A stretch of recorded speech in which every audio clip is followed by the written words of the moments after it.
పరిశుద్ధ గ్రంథం నుండి ఎహెజ్కేలు గ్రంథము 25వ అధ్యాయము మొదటి నుంచి 7వ వచనం చదువుకుందాం. మరియు యెహోవాకు నాకు ప్రత్యక్షమై ఇలాగు సెలవిచ్చెను,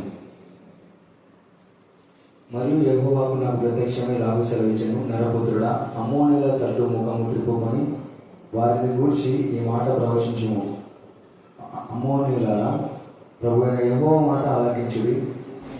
ప్రభువైన యెహోవా సెలవిచ్చినదేమనగా, నా పరిశుద్ధ స్థలము అభద్రపరచబడినప్పుడు, ఇశ్రాయేలీయుల దేశము పాడు చేయబడిన కాలమున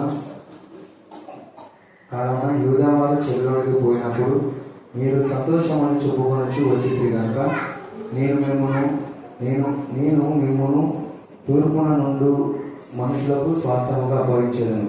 వారు తమ డేరాలను మీ దేశంలో వేసి మీ మధ్య కాపురమందురు. వారు మీ పంటలు తిందురు, మీ పాలు త్రాగుదురు. నేను రబ్బా పట్టణమున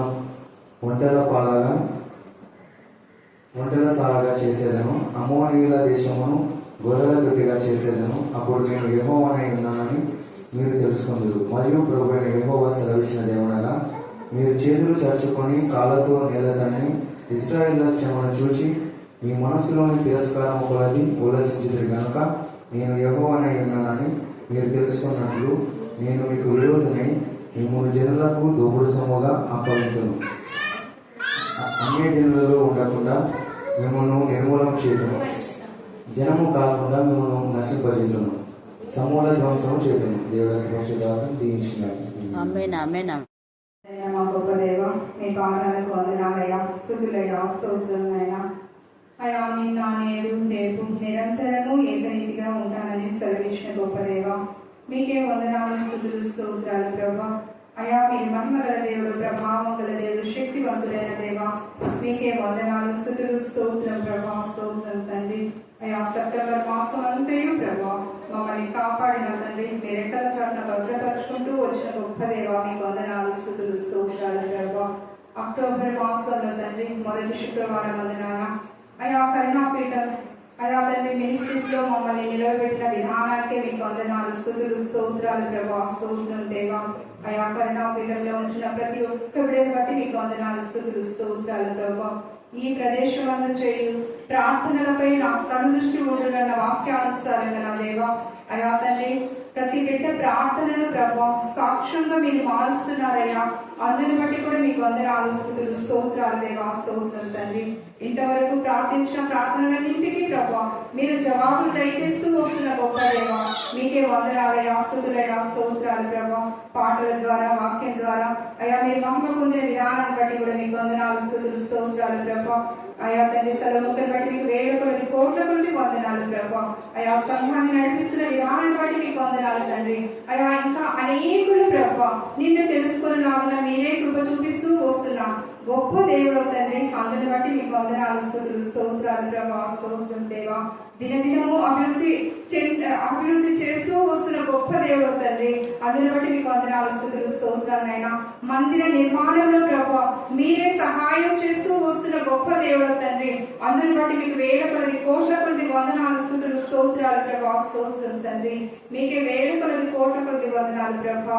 అయా తండ్రి ఇప్పుడు వాక్యం చెప్పలేంటున్న అక్కను అయా ప్రభా మీరు ఆశీర్వదిస్తున్నారయ్యా. అయా తండ్రి హెజ్కేలు నా ప్రభా 25వ అధ్యాయము అయా 1 నుంచి 7 వచనాల్లో ఉంటున్న అయా తండ్రి ఆ వచనాల్లో ప్రభా మర్మానికి ఏమి తండ్రి తన ద్వారా మీరు తెలియజేస్తున్నారో ప్రభా. అందుని బట్టి కూడా మీకు వందనాలు, స్తుతులు, స్తోత్రాలు ప్రభా. అయా తండ్రి వాక్యం చెప్తుండగా ప్రభా మాకు వినగల మనసులో గ్రహించగల జ్ఞానంలో మీరే మాకు దయచేయండి ప్రభా. మేము వాక్యం విని విడిచిపెట్టే వారిగా కాకుండా దేవా అయా వాక్యానుసారమైన జీవించడానికి మీరే సహాయం దయచేయమని యేసుక్రీస్తు నామంలో ప్రార్థించి అడిగి బ్రతిమాలు వేడుకొంచున్నాం తండ్రి. ఆమేన్, ఆమేన్, ఆమేన్.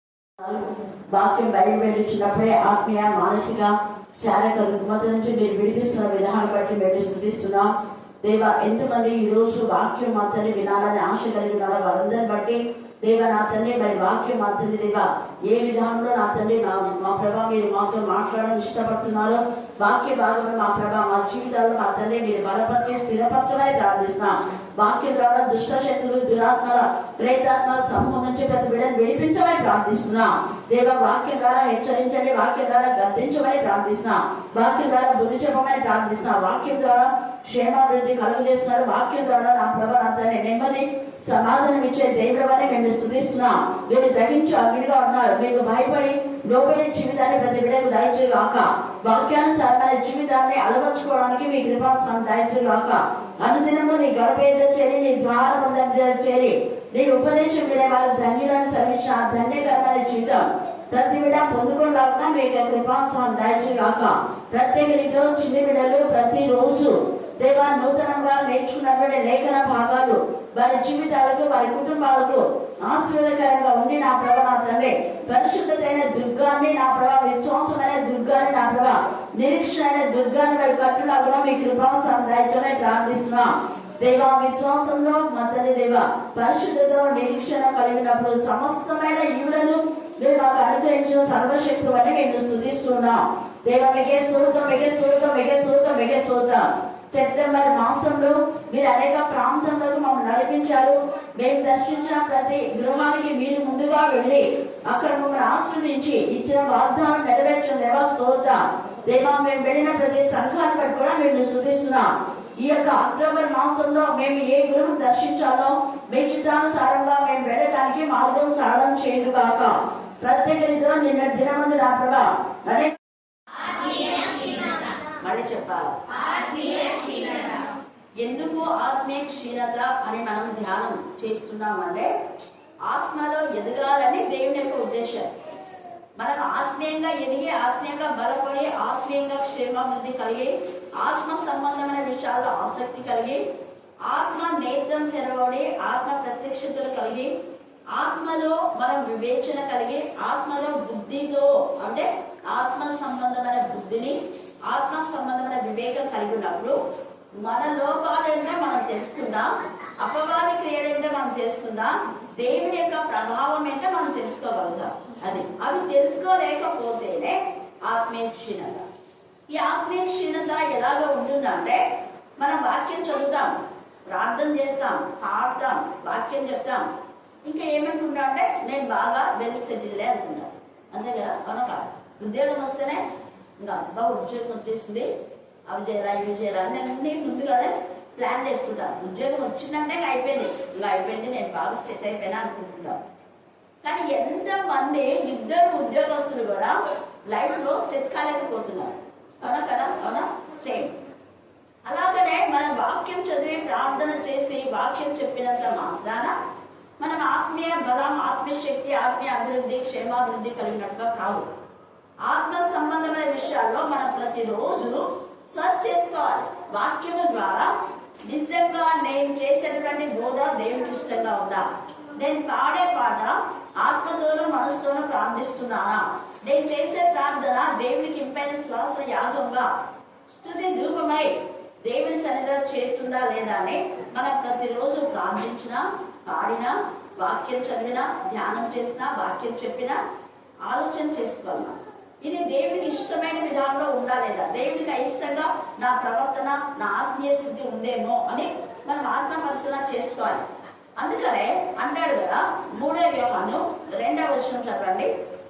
యోహాను రాసిన పత్రిక 3వ పత్రిక 2వ వచనం.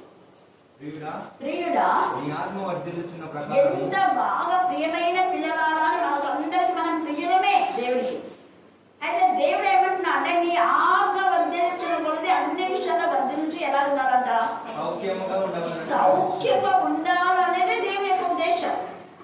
అందుకే మీరు సత్య సంబంధులై సత్యమును ఎల్లప్పుడూ చేపట్టండి అంటాడు. తర్వాత 2వ యోహానులో చూస్తే మీరు తర్వాత చదువుకోండి. మా పిల్లలు అమ్మ నీ పిల్లలలో కొందరు, అందరు కాదు, నీ పిల్లలు కొందరు సత్యం అనుసరించుతున్నారని విని నేను బహుగా సంతోషించింది అంటాడు. అంటే అందరు కాదు. అలాగనే యేసు ప్రభు శిష్యులు అందరూ యేసు ప్రభు ఇష్టమైన వాళ్ళు కాదు. ఒకడు దేవునికి విరోధిగా ఉన్నారు. దేవుని మందిరంలోకి వెళ్ళినంత మాత్రాన అందరు పరిశుద్ధులు కాదు, అందరు ఆత్మ సంబంధులు కాదు. మరి ఇప్పుడు అదే మనం ఆత్మ పరిశీలన చేసుకోవాలి. ఇక్కడ పరిశుద్ధ ఆత్మ దేవుడు కూడా ఇదే మాట మాట్లాడుతున్నాడు. తర్వాత ఇర్మియా 9వ అధ్యాయంలో మనం చూస్తే ఇర్మియా ఎంత కన్నీటితో అక్కడ బొగరుస్తూ ఉన్నాడు. చదవండి 9వ అధ్యాయం ఇర్మియా 1-2 వచ్చినాడు. నా జనులలో చూడండి, నా జనులు అంటాడు ఇర్మియా. ఇర్మియా బాధ, ఇర్మియా కన్నీరు, ఇర్మియా వేదన ఎవరో ఏమో అన్నారని కాదు, పెళ్లి కాలేదని కాదు, లేకపోతే భార్య పిల్లల కోసం కాదు, తల్లిదండ్రులు దూరం ఉన్నారు, ఒంటరిగా ఉన్నానే, లేకపోతే నాకు నిన్ను వాక్యం లేదు, మరి నాకు ఏమి సంపద, సిరి సంపద లేవు అని ఎచ్చడంలా.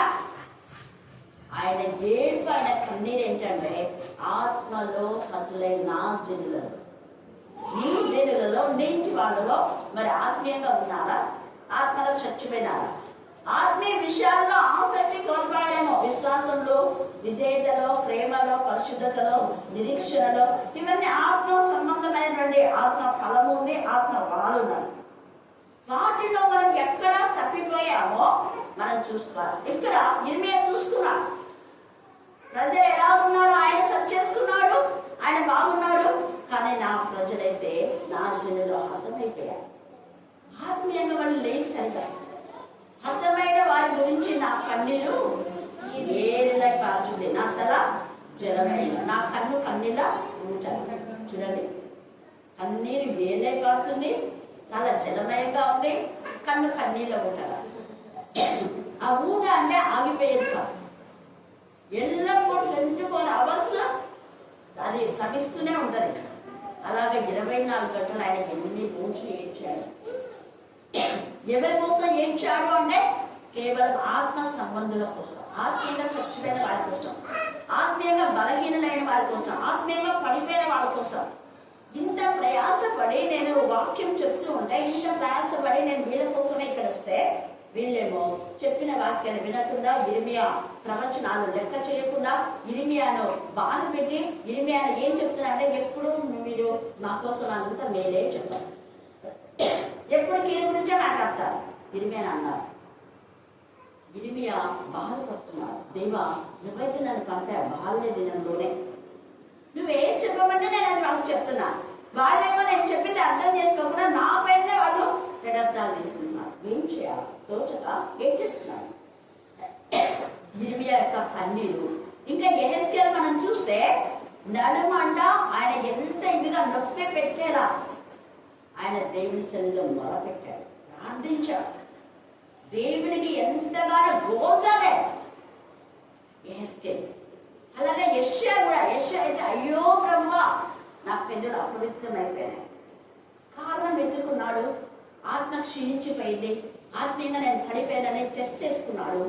తల్లి అయినా దేవుని యొక్క స్వరూప దర్శనం చూసిన వెంటనే అయ్యో ప్రభువు యెహోవా నేను అపవిత్రున్నాను అని మన తప్పులేంటో మనం తెలుసుకొని, మన పొరపాట్లేంటో మనం తెలుసుకొని దేవుని దగ్గర క్షమాపణ కోరుకోవాలి. ఇక్కడ యెషయా వాళ్ళ మీద వీళ్ళ మీద వేయడం లేదు, ఆయన తప్పు ఆయన చెప్తున్నాడు. నేను తప్పు చేశాను. ఏం తప్పు? అపవిత్రమైన పెదవులు గల జనుల మధ్య ఉన్నందుకు పెదవులు ఏమైపోయినాక మరి చెప్పాలి. అపవిత్రమైన పెదవులు గల జనుల మధ్య ఆయన ఉన్నా, ఆయన దగ్గరికి ఎవరైనా అపవిత్రమైన వాళ్ళు వచ్చినప్పుడు ఆయన అపవిత్రైపోతున్నారు. మాకు కూడా అదే ఉంది. మనం దుష్ట సాంగత్యంలో మనం వెళ్ళకూడదు, మన దగ్గరికి వాళ్ళు వచ్చినా కూడా రానికూడదని దావీదు కీర్తన 101లో చేస్తాను. ప్రతి ఉదయమున భక్తిలో నేను సంహరిస్తా. మోసం చేయవారు నా ఇంట్లో ఉండకూడదు, కీడు చేసేవారు నా నుంచి దూరం అయిపోవాలి.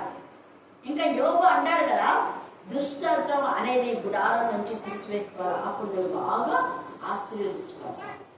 అంటే నీకు నెమ్మది సమాధానం ఎక్కడి నుంచి వస్తుందంటే ఆత్మీయ బలం, ఆత్మీయ శక్తి, ఆత్మ జ్ఞానం, ఆత్మ సంబంధమైన విషయాల్లో మనం ఆసక్తి కలిగి ఉన్నప్పుడే నిజమైన పీస్ మనకు ఉంటుంది. లేదంటే ఆత్మ క్షీణత వస్తుంది. ఈ ఆత్మ క్షీణత అయిపోతున్నారు ప్రజలని ఇక్కడ ఇర్మియా బోధిస్తున్నాడు. అతను ఆత్మీయంగా వెలిసలేడు, అతను బాగున్నాడు. యెషయానేమో ఆత్మీయంగా తను పడిపోయాడని తన తప్పు తాను దేవుని దగ్గర ఒప్పేస్తున్నాడు. ప్రభు నా పెదవులు అపవిత్రం అయిపోయినాయి. అప్పుడు వెంటనే నీ పశ్చాత్తాపం నేను విన్నాను, నువ్వు యథార్థంగా ఒప్పేస్తున్నావు. తప్పు వాళ్ళ మీద వీళ్ళ మీద ఇలా అవ్వాలా, ఇదిగో ఈ సర్పం చేసింది, ఇదిగో అది ఇది అని చెప్పాలా, యథార్థంగా ఒప్పేస్తున్నావు. వెంటనే ఆ నిప్పులతో పెదవులు తాకిన వెంటనే అక్కడ అంటాడు అప్పుడు దేవుడు, నేను ఎవరిని పంపాలి? నువ్వు శుద్ధి చేయబడిన దానిగా, శుద్ధి చేయబడిన వాడిగా అంటే ఇదిగో బాబా నేనున్నా, నేను ఇస్తాను చెప్పాలి. నేను ఈ రోజు రాను, ఆ రోజు రాని పంప చెప్పు.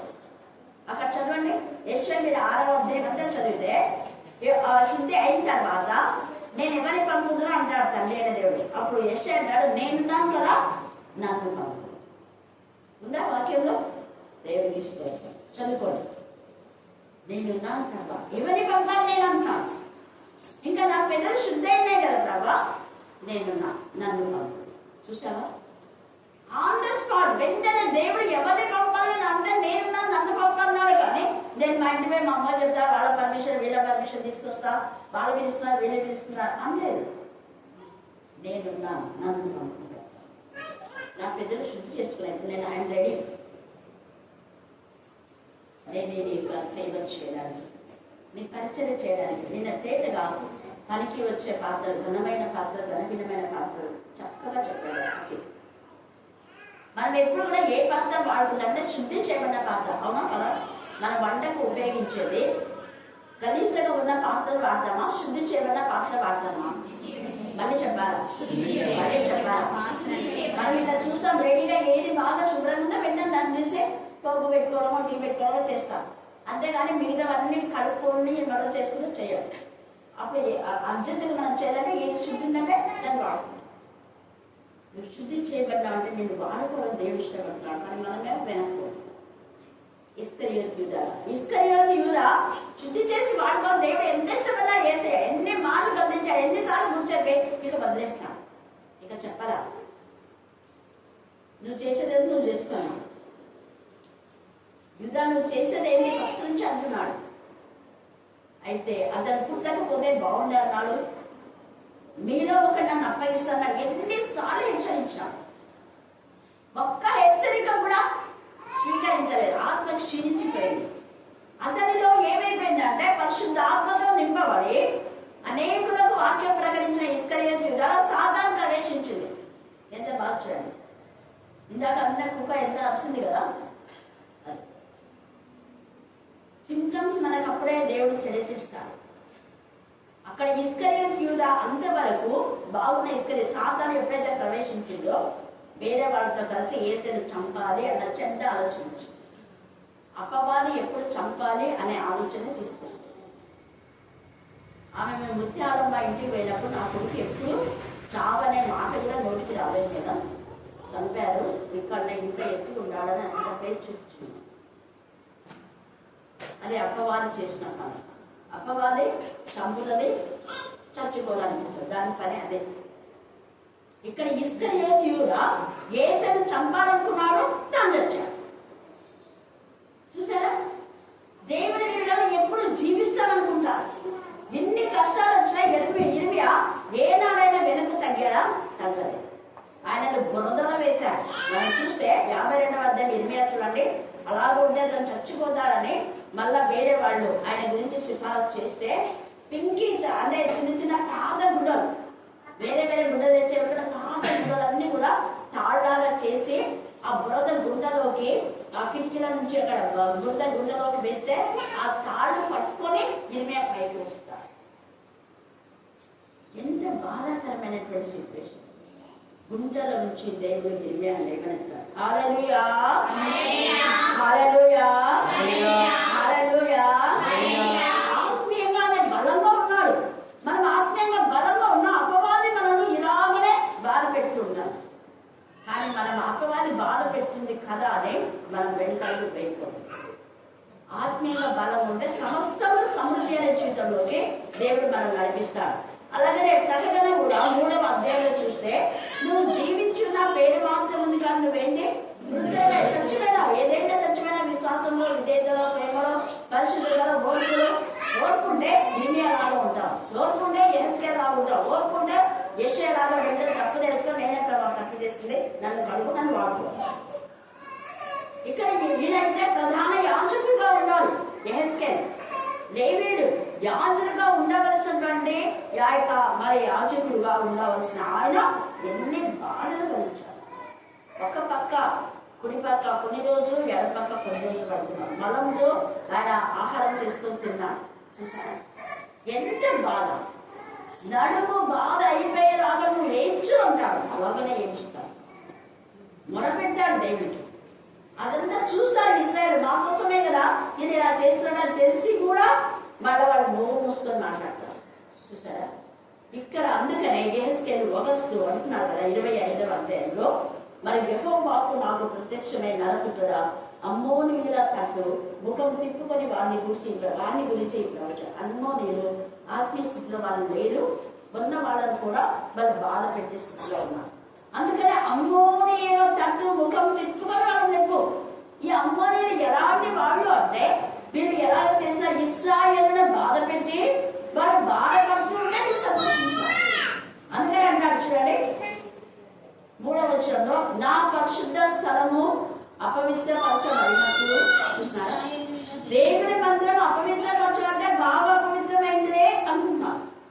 మేము బాగా అపవిత్రం చేశానులే అని సంతోషపడుతున్నాం. దేవుని మందిరాన్ని మేము బాగా దొంగ చేశానులే అనుకుంటున్నాం. దేవుని మందిరాన్ని బాగా చీడగొట్టాంలే అనుకుంటున్నాం.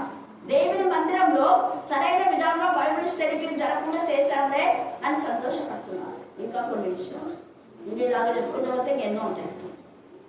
చూడండి, ఇక్కడ నా పరిశుద్ధ స్థలం అపవిత్రపరచబడినప్పుడు ఇశ్రాయేలుల దేశము పాడు చేయబడిన కాలంలో యూదా వారు చెరలోనికి పోయినప్పుడు, చెర అంటే ఒక బాధ, ఒక వేదన, ఒక రోజున చాలాసార్లు చెప్పా, చెర అంటే జైలని కాదు. చెర అంటే అక్కడ వాళ్ళని బాధ పెట్టి వేరే చెడు వాళ్ళని తీసుకువెళ్ళాడు. ఇక్కడ యేసేను కూడా మనం యోహాను సువార్త 7వ అధ్యాయంలో మనం చూస్తే అక్కడ వాళ్ళ అన్నలే బాధ పెడతారు. ఏం బాధ పెడతారంటే, నువ్వు ఏంటి ఇక్కడ చేస్తున్నావు, వేరే చోటుకి వెళ్ళిపో. సొంత వాళ్ళే. మనం మళ్ళీ అది ధ్యానం చేసుకునేటప్పుడు మండే రోజు చూద్దాం ఆ లేఖన భాగం. ఇక్కడ అందుకనే యూదా వారు ఆ బాధలో వేదనలో ఉంటే ఈ అమ్మోనీయులు ఎవరుంటే వీళ్ళు అన్యులు, వీళ్ళు యూదులు కాదు, ఇశ్రాయేలు కాదు, అన్యులైన వాళ్ళు దేవుడి పిల్లలు బాధ పెట్టి వాళ్ళు బాధపడుతుంటే వీళ్ళు సంతోషపడ్డారు. దేవుడి కోపం వచ్చింది. వాళ్ళు నన్ను సరిగా స్థుతించడానికి కొంత బాధనే వాళ్ళు కలుగు చేస్తున్నారు, కానీ వాళ్ళ బాధ కలుగు చేసినందుకు నువ్వు సంతోషపడతావా? నా పిల్లలు చూసి వాళ్ళు ప్రత్యేకించబడ్డ జనాంగం, ప్రతిష్ఠించబడ్డ జనాంగం, పరిశుద్ధాత్మలో శక్తిలో నింపబడిన బిడ్డలు, నా పిల్లలు, క్రీస్తును ధరించిన వాడు, క్రీస్తు రక్తంలో కడబడి కొనబడినవాడు, క్రీస్తులో సిరి చేయబడినటువంటి వాడు.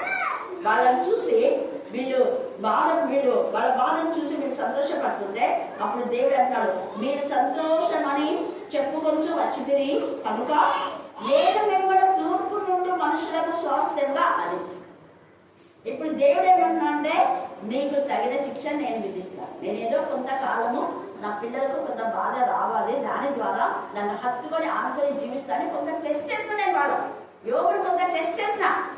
కానీ యోగు ఆ పరీక్షలో నిలబడ్డాడు.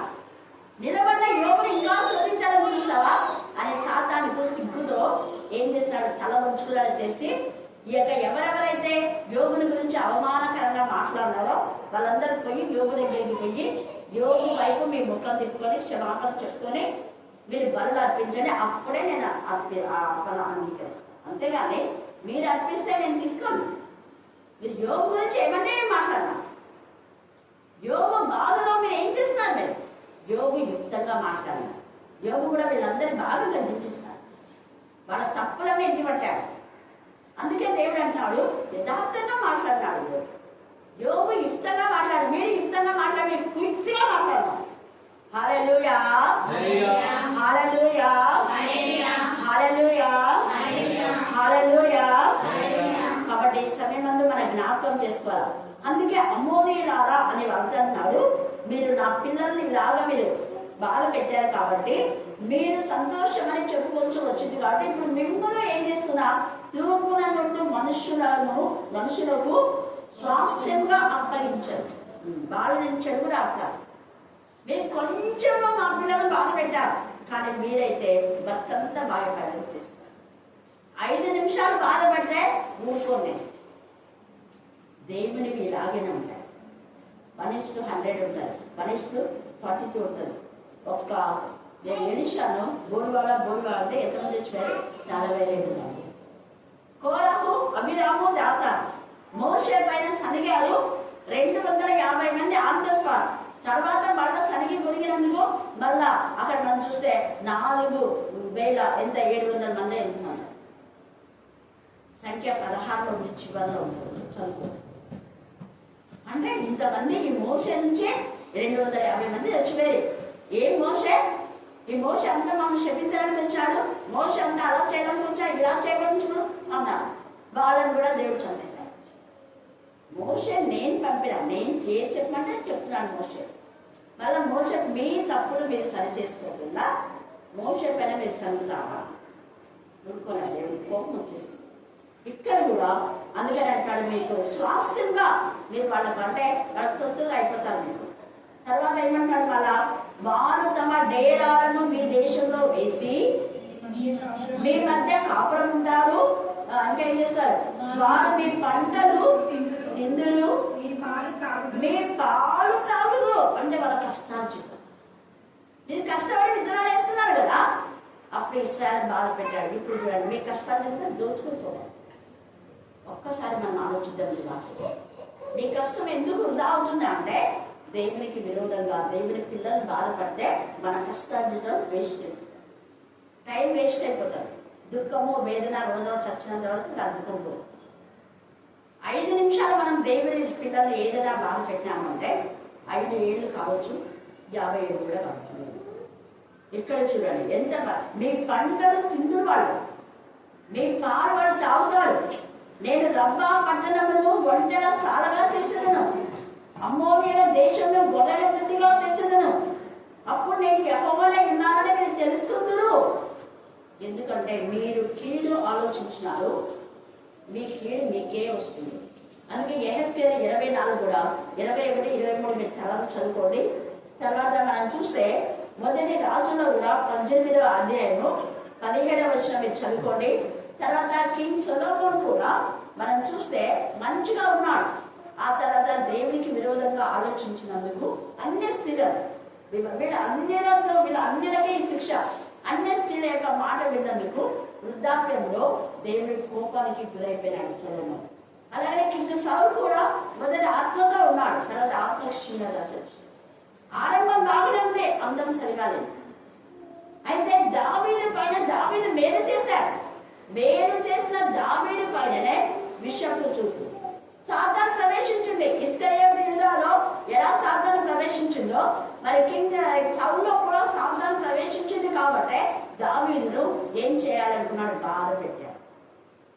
మళ్ళా నాయన అంటాడు, మళ్ళా వెనుకబడుస్తాడు.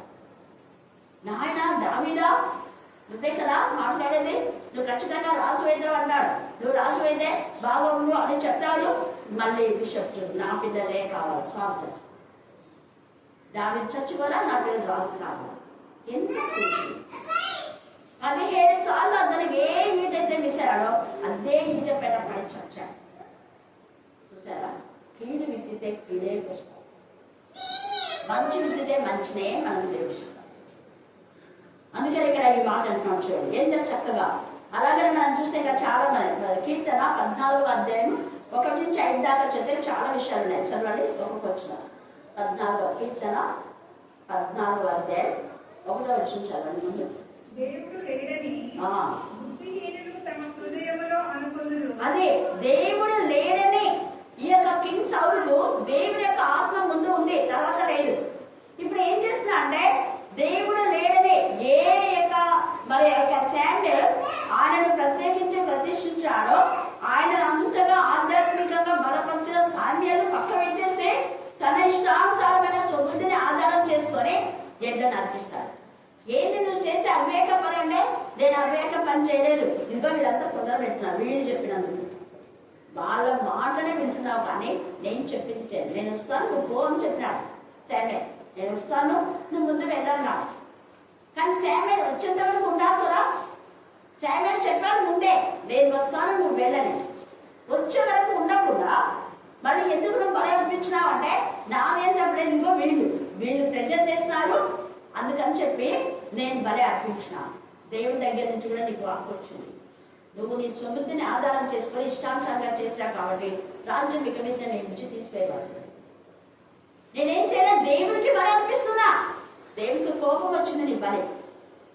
నువ్వు అనుకుంటున్నావు నేను చేసింది మంచి పనే కదా, దేవుడి పనే కదా, నువ్వు అనుకుంటున్నావు. దేవుడికే కదా బలి అర్పించేది నువ్వు అనుకుంటున్నావు. అమ్మో నేను అందరినీ చంపమంటే నువ్వు చంపలేదు. బలిసిన వాటిని అంటే పెట్టుకున్నావు, అదిగా అవన్నీ కేకలేస్తున్నాడు వినబడుతుంది. నువ్వు నేను చేసేది మంచి పని నువ్వు అనుకుంటున్నావు. కానీ దేవుడు బలి ఎవరు అర్పించాలి? శామ్యూయల్ కదా. నీకు గురువుగా ఉండి అభిషేకించినటువంటి ఆయన మాటను తిరస్కరించి నువ్వు వీళ్ళ మాట విన్నావా? నువ్వు ఎంత చూడాలి. అందుకే ఇక్కడ కూడా అదే మాట, లేడని దేవుడు లేడని బుద్ధిహీనులు తమ హృదయంలో అనుకుంటున్నారు, వారు చెడిపోయిన వారు అసహ్య కార్యములు చేయదు. అతనికి అతను అనుకున్నాడు నేను బలర్పిస్తున్నా, దేవుడు శాంతిగా చేయడానికి ఇలా చేస్తున్నాను అనుకున్నాడు. కానీ అది శాంతి కాదు, దేవుడికి బాధ వచ్చింది, కోపం వచ్చింది దేవుడికి. అందుకే వారు చెడిపోయిన వారు అసహ్య కార్యములు చేయదు, మేలు చేయవాడు ఒక్కడును అనే మాట బుద్ధి లేని వాళ్ళంతా, దేవుడు లేని వాళ్ళంతా. అంతేగాని ఒకరు లేదంటే మరి మిగతా వీళ్ళంతా దానిని మేలు చేశారు కదా, తర్వాత అబ్రహాం మేలు చేశారు కదా, వాళ్ళని గురించి కాదు. ఎవరైతే దేవుడు లేడని అనుకుంటారో వాళ్ళందరూ చెడిపోయిన వాళ్ళలో ఎవరు మంచోడు కాదు. ఇస్కరియోతు యూదాలో ఎవరు తొత్తులైనా వాళ్ళందరూ ప్రధాన యాజకులు, పెద్దలు, ఇంకా కొంతమంది సద్దుకాయలు, పరిచయులు అందరూ కలిసి యేసయ్యను చంపాలనుకున్నారు. వాళ్ళందరూ చెడిపోయిన వాళ్ళు. మరి దేవుడు చూస్తున్నాడన్న భయం లేకుండా అబద్ధం సాక్ష్యాలు తీసుకొస్తారు. యాజకుడు అయ్యుండి తన ఇంట్లో ఉన్న పనివాడిని పంపిస్తాడు, యేసయ్యను పట్టుకొని తీసుకొని రాకండి మా ఇంటికి అని. ఎంత బాధ ఒక యాజకుడు. ఇక్కడ అందుకనే వాళ్ళు మేలు చేయని వాళ్ళు, వివేకం కలిగి దేవుని వెదకు వారు కలరేమో అని యెహోవా ఆకాశం నుండి చూసి నరులను నరులు అంటాడు. ఈ నరులు ఏం చేస్తారు అంటే దేవుని ఆశ్రయంగా ఉంచుకోరు. ఇర్మియా 15లో నరుడు యెహోవాను ఆశ్రయించక తమ ఇష్టానుసారంగా ఉంటారు, తమ హృదయం దేవునికి విరోధంగా ఉంటుంది. అందుకని నరులను ఆశ్రయించే వాళ్ళకందరూ కూడా శాపం. యెహోవాను ఆశ్రయించక నరులను ఆశ్రయించే వారికి శాపం అని ఉంది. దేవుడే శపించాడు. అక్కడ కొన్ని శాపాలు ఆడని దేవుడు రాసి పెట్టాడు. ఇర్మియా మీరు 17వ అధ్యాయం 5 నుంచి 7 దాకా చదువుకుంటే అంతేగా మీకు అర్థమైంది. మేలు వచ్చినప్పుడు మనకు కనపడదంట. ఎందుకు? వాడు యెహోవా ఎందుకు కాదు, మనుషులను ఆశ్రయిస్తున్నారు. దేవుడి దగ్గర విచారణ చేయడం లేదు. మనుషులు ఏం చెప్తే అది చేస్తున్నారు, నరుడు ఏం చెప్తే అది చేస్తున్నారు. అందుకనే నరులను అంటున్నాడు ఇక్కడ. నరులను పరిశీలించను వారందరూ దారి తొలగి వృత్తిగా చెడినారు. ఈ నరులు వాళ్ళు తన ఇష్టానుసారంగా చేస్తున్నారు కాబట్టి వాళ్ళ ఆత్మ సంబంధం కాదు వాళ్ళ నరులు. తర్వాత మేలు చేయ వారెవరు లేరు, ఒక్కడైనా లేడు. యెహోవాకు ప్రార్థన చేయక అంటే దేవుని దగ్గర విచారణ చేయక యెహోవాకు ప్రార్థన చేయక ఆహారం మిగిలినట్లంటే ఆహారం తినడం కానీ మనం ఒక పని ఏం చేసినా దేవుని దగ్గర విచారణ, దేవా ఇది ఈ పని నేను చేయాలా వద్దా అని అడగాలి దేవుని పర్మిషన్. దేవుని పర్మిషన్ అడగమా ఎవరినంటే ఎవరిని అడుగుతున్నాం. చూడండి, ఆమె మనం చూస్తే ఆ యొక్క 2వ రాజు 4వ అధ్యాయంలో ఆమె వచ్చి దైవజనం దగ్గర వచ్చి అడుగుతుంది విచారణ. నా 2 పిల్లలు అప్పుడు వాళ్ళు తీసుకుపోతున్నారు అయ్యగారు, మరి నువ్వు డబ్బిస్తావా నాకు అన్నా. అడిగిందా డబ్బు? ఏం చేయాలి, నేనేం చేయగలను, నా వల్ల నీకేం కావాలన్నా. నా వల్ల నీకేం కావాలంటే ఆమె డబ్బు అంటే డబ్బు ఇద్దామని అనుకునేటాడు. ఒకవేళ ఆమె అనలేదు నేనేం కావాలంటే సహాయం కావాలి, నా పిల్లలు వెళ్ళాలి, మరి నీలో ఏముంది, ఇదంతా నీ దగ్గర ఉన్న దాంతోనే నువ్వు విడుదల పొందుతావు, వేరే వాళ్ళతో తీసుకుంటాను. హల్లెలూయా, హల్లెలూయా. ఆమె ఆహారం అన్ని అనుభవించకుండా దేవుడు కూడా దయచేస్తున్నా. ఇక్కడైతే అన్ని అనుభవిస్తున్నాం. మనం ఏషియాలో కూడా నీవు దాని యొక్క ధాన్య ద్రాక్ష రసం అన్ని అనుభవించాలి. నీవు తీసినటువంటి ద్రాక్ష పళ్ళను నువ్వే తింటావు, ద్రాక్ష రసం నువ్వే తాగుతావు. తేటగా ఉంది. తర్వాత కిందన 128:2 నిత్యంగా నీ కష్టార్జితం నువ్వు అనుభవిస్తావు. అన్ని అనుభవించారు. అది వేస్ట్ కాదు. అది వేస్ట్ అయిపోతుందా అంటే నువ్వు దేవుని యొక్క చిత్తాన్ని వేస్ట్ చేస్తున్నావు. దేవుని దగ్గర విచారణ చేయలేదు, దేవునికి సమర్పించలేదు. మన స్వబుద్ధిని ఆధారం చేసుకున్నాం. ప్రకటన మన సామెతలు 3వ అధ్యాయంలో నీ స్వబుద్ధిని ఆధారం చేసుకున్నాం. యెహోవా యందు నమ్మిక. యెహోవా అయితే విచారణ చేసే వాళ్ళకు దేవుని ఆశీర్వాదాలు ఉంటాయి. మేలు వస్తుంది వాళ్ళకు. కానీ దేవుని యొక్క విచారణ చేయడం మేలు వచ్చినా కూడా కనపడకపోతుంది. అదే ఇర్మియా 15లో రాయబడింది. తర్వాత పాపము చేయవారికి అందరికీ తెలియలేదా? పాపం చేయవారు బహుగా భయపడుదురు. ఎందుకనగా దేవుడు నీతిమంతుల సంతానం పక్షంగా ఉన్నాడు. అండర్లైన్ చేసుకున్నాడు. ఎవరి సంతాన పక్షంగా దేవుడు ఉన్నాడంట చెప్పండి. నీతిమంతుల సంతానం. గట్టిగా చెప్పండి. నీతిమంతుల సంతానము పక్షమున దేవుడున్నాడు. దేవుడు నీతిమంతుల సంతానము పక్షమున ఉన్నాడు. దేవుడు నీతిమంతుల సంతానము పక్షముగా నీతిమంతుల పక్షం. ఇక్కడ బుద్ధి లేదంటే దేవుడు లేదా, దేవుడు నమ్మకం లేదు వీళ్ళకు. ఇక్కడ దేవుడు ఎవరి పక్షం ఉన్నాడు? నీతిమంతుల పక్షం. మరి నీతిమంతులు ఒకరు కూడా లేడు. కానీ దేవుడు నీతిమంతులు చేస్తున్నాడు. ఆయన పైన మనం నమ్మకం వస్తే, మన పాపాలు ఒప్పుకొస్తే కట్టుకోకుండా మన తప్పులు మనం తెలిసే మనం ఒప్పేసుకుంటే క్రీస్తు రక్తంలో కలిగి ఆయన నీతిని మనం ఆపాదింప చేస్తాం. మన స్వనీతి ద్వారా మనం ఏది పొందుకోలేదు. క్రీస్తు నీతిని మనం ధరింప చేస్తాం. 89లో నీ విశ్వాసం చేత నువ్వు ఆవరింపబడి ఉన్నావు లేదా? నీ నీతిని కనపరచువాడా? నీ నీతిని బట్టి నన్ను కాపాడుతాను, నీ నీతిని బట్టి నన్ను రక్షించుకుంటా. దేవుని నీతిని మనం కోరుకోవాలి. ఆయన విశ్వాసతను మనం కోరుకోవాలి. మన విశ్వాసం కంటే ఆయన విశ్వాసత గొప్పది. అందుకని ఇక్కడ నీతి మంతులు అంటే దేవుని ఎందు నమ్మికించారు. మేము ఇంతకు ఆస్వాదించబడడానికి చెప్తాను కదా చాలాసార్లు నమ్ముతారు మిషనరీస్. వాళ్ళ ప్రయాసం పెద్ద కాలం, ఏది వేస్ట్ కాలం. అప్పట్లో ఏ దైవచనుడు కూడా కట్టలేదు. కానీ నాన్న మొదటిగా ఇంటిని మంచిగా కట్టినారు. తర్వాత మిగతా వాళ్ళు దైవచనుడు కట్టారు. మళ్ళీ అంటే కొంతకాలమే అమ్మ 2 రూమ్స్ వేసినప్పుడు అమ్మ ఉంది. మిగతాదంతా నాన్న ఒక్కడి కష్టార్జితం. అమ్మ మేము చిన్నప్పుడు చనిపోయింది. పెన్షన్ కూడా ఆశించాలి. అమ్మ పెన్షన్ ఆశించాలంటే ఇక్కడ నేను పరిచయం వదులుకొని పోవాలి. దేవుడు అందుకని అంతగా గొప్పగా ఆశీర్వదించారు. ఈ ఆశీర్వాదాలన్నీ పెద్దల యొక్క ఆశీర్వాదం. దేవుని ఎందుకు వాళ్ళు నమ్మికించారు కాబట్టి. అందుకే నీతిమంతుల సంతానము పక్షంగా దేవుడు ఉన్నాడు. బాధపడు వారి ఆలోచనను మీరు తృణీకరించరు. దేవుడి పిల్లలు మీరు బాధపడి తృణీకరింప చేస్తే అయినను యెహోవా వారికి ఏమైనాడు? ఆశ్రయమైన నీతిమంతుల కుటుంబం పక్షంగా దేవుడున్నాడు. సీయోనులోని ఇశ్రాయేలుకు రక్షణ కలుగును గాక.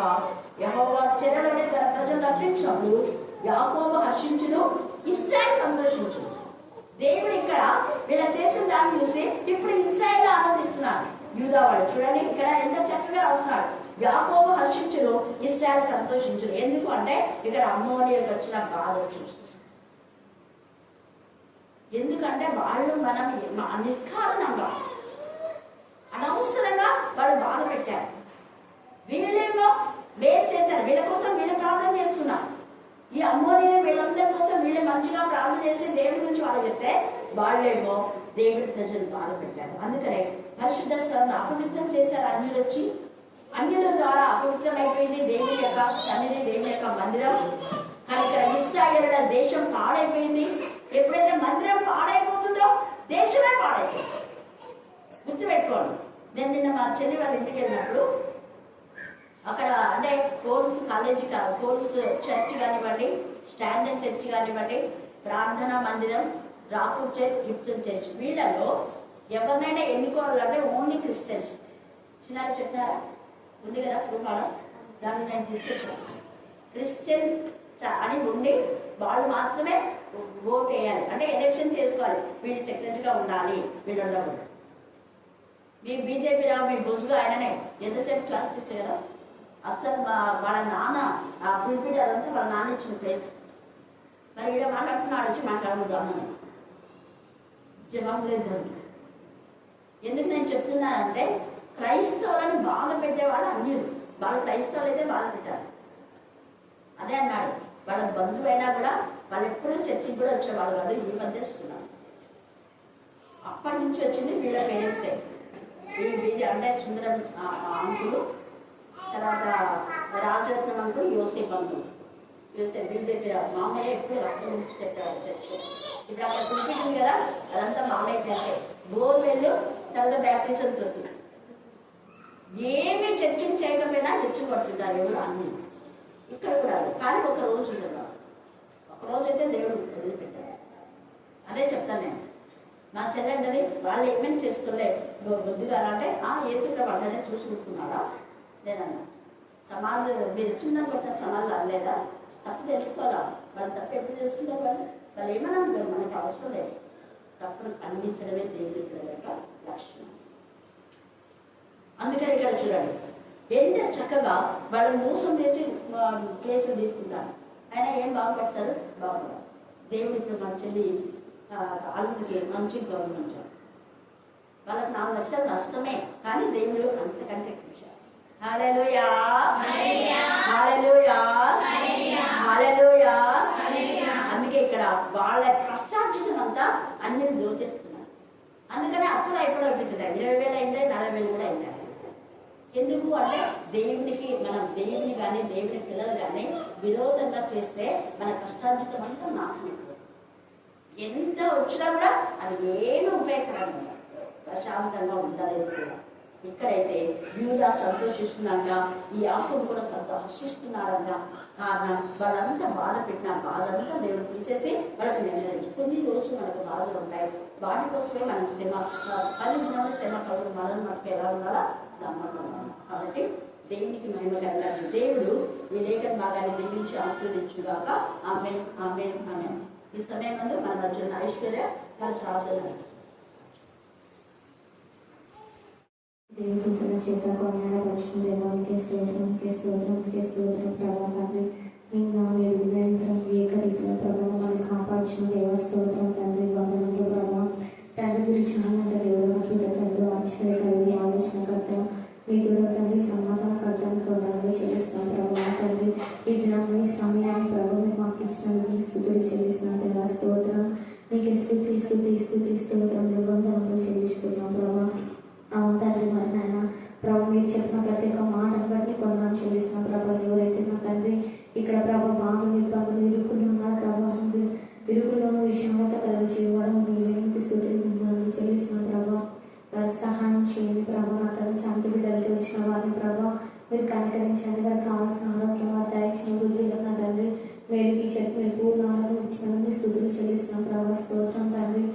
దేవా నా తన తీసుకెళ్ళాక మీరు పూర్ణ ఆరోగ్యం దయచేయండి ప్రభావ. కనికరించిన ప్రార్థిస్తున్నాం. అవును తండ్రి ప్రభావ. ఇంకా ఇలా తండ్రి ఇంకా మాకు తెలియక ఎవరైతే ఉన్నారు ప్రభావ అందరూ మీరు కనికరించండి ప్రభావ. మీ గాయపడిన హస్తం చేత ముట్టండి, స్వస్థపరచమని ప్రార్థిస్తున్నాం ప్రభావ. మీకు స్థితి వందనాలు చెల్లించుకున్నాం. అవును ప్రభావ తండ్రి టీచర్ కావాల్సిన ఆరోగ్యం దయచేయమని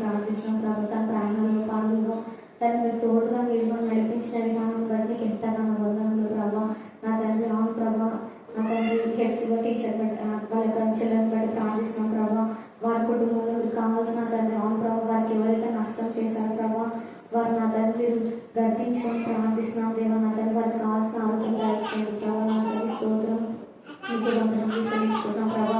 కరుణాపీఠం నా తండ్రి వచ్చిన వారికి గెలిచిన వారికి దీవించండి, బలపరచండి.